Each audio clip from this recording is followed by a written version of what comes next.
சாப்பிட்டீங்களா? என் வாய்ஸ் கேட்கலையா? ஐயோ! என் வாய்ஸே இப்படி தான். நான் சத்தமாக பேசவே மாட்டேன்.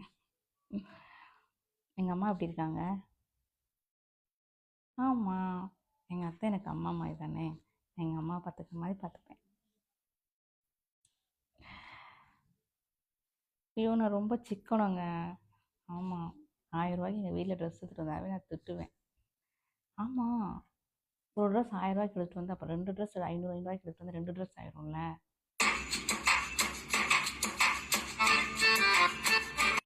இங்கே வாருங்க, உங்ககிட்ட தான் பேசிக்கிட்டு இருக்கேன். நீங்க வாருக்கு போயிட்டே இருந்தீங்கன்னா பேசுற வேணா லூசா? உங்க ஆத்தாக்கு ஒரு வேலையே இல்லையா? சும்மா திண்டமா தூங்கமான்னு இருக்கணும். வலிச்சு போறதே பெரிய விஷயம், இதுல குறை வேற. இதெல்லாம் ஒரு போனு 15,000க்கு ஒரு போன் வாங்கி கொடுத்துருக்கீங்க. ஏன் ஒரு 1 லட்சத்துக்கு போன் வாங்கி கொடுத்தா